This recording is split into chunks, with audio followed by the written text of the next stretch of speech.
Have you ever really stopped to look at the actions you're taking inside your business? You're creating social media content, you're writing progress reports, sending email campaigns, you attend networking events, you read books on your subject matter.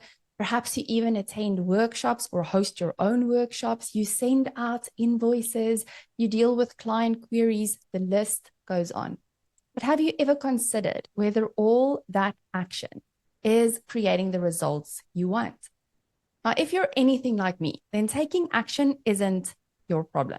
I consider myself very driven. And if someone asked me whether I would say that I'm an action taker, it would be a definite yes.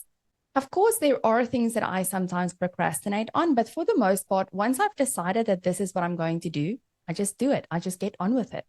But regardless of whether you would consider yourself a fast action taker or more analytical and methodical in your approach to taking action, have you ever actually looked at the actions you're taking and questioned whether they are moving the needle in your business? When was the last time you really checked in and audited the action that you are taking inside your business? Now, one thing my clients often say is that they aren't seeing any results. And I love reminding them that all actions create results. The question is, are you getting the results you're aiming for?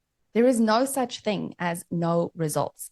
We need to evaluate the action we are taking and question whether we are truly making measurable progress towards our goals. If we never check in with our day-to-day actions, then we can spend months, even years doing the same stuff over and over again and never really get to where we want to be. We often keep doing the same things, expecting different results. Now, you hear people say things like, just keep doing the work, you will get there eventually. But this is not true. All action isn't created equal. If you're forever doing the same thing and expecting a different result, isn't that literally the definition of insanity, right? So we need to check in. We need to really be sure. So let's say there is a specific area inside of your business that you would like to improve, an area where you are not seeing the kind of results that you would like to see. I want to share a couple of really good questions that you can ask for yourself or answer for yourself to audit or evaluate the action that you're taking in your business to make sure that you should continue doing those actions, right? Now, as we go through these examples or these questions, I'm going to use a real world example of an action evaluation I did with one of my clients so that you can see what this looks like and also apply it to your own scenario.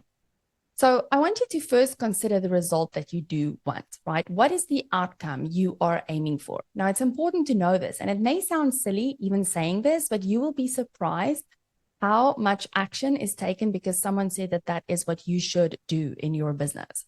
So once we have the outcome, the goal, the result you want to achieve, I want you to make a list of all the action that you are taking in an attempt to achieve that goal or create that outcome. So for one of my clients, the goal she had was that she wanted to sign 2 new clients from LinkedIn in a 30-day period. The action she was taking was she was posting 4 times a week with valuable content and then inviting them to book a consultation with her. And secondly, she was making connections with her ideal clients based on a very specific job title. She knew that if she made a connection and they accepted, that every time she posted, they would see that post, right? So she would have eyes on her content, and that was her goal. So the first question we want to ask is why, right? Why are we taking the action? So everything that you've written down, why these actions specifically, right? Why are you taking these actions? So in my client's case, why LinkedIn and not Instagram? Why 4 times a week and not 4 times a day, right? And we don't want to dive into like pointless why rabbit holes, but we need to understand for ourselves why we are doing what we are doing. And of course, it doesn't mean that there is a right or a wrong answer. We just need to understand our reasoning behind it so that we're doing things intentionally rather than unintentionally, or because someone said you should be on every social platform on the planet, right? So ask yourself, why am I taking these actions? And write it down for yourself. For my client, the why was very clear. LinkedIn is where her ideal people hang out. So it made sense to meet them where they already are spending a ton of time. It was also really easy to find them based on their job titles. So she could just search the job title and make a connection with that person. Super simple. Lastly, she decided on posting 4 times a week because that is what she could commit to doing consistently.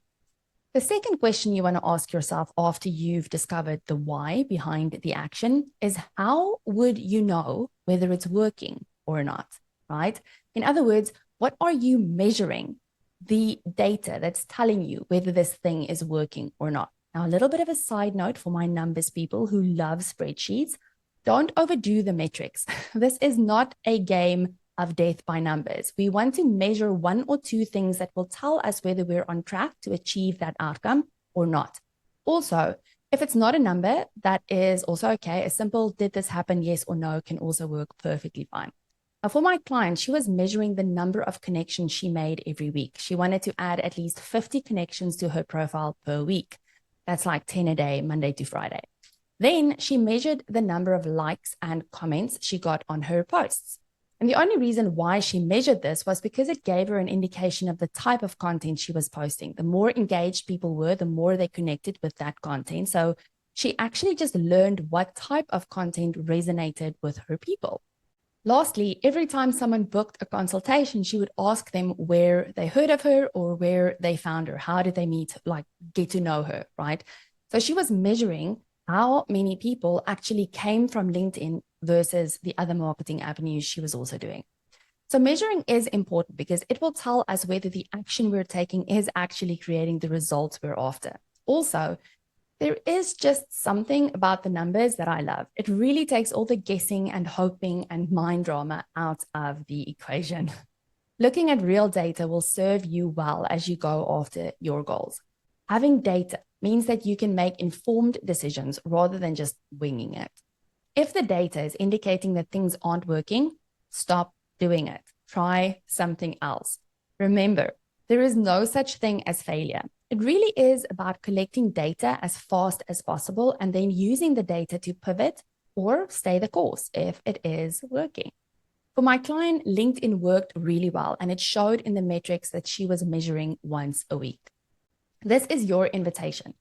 Go and do an evaluation on the action you're taking inside of your business, and then use the information you gather to decide whether you should keep taking the action or try something new.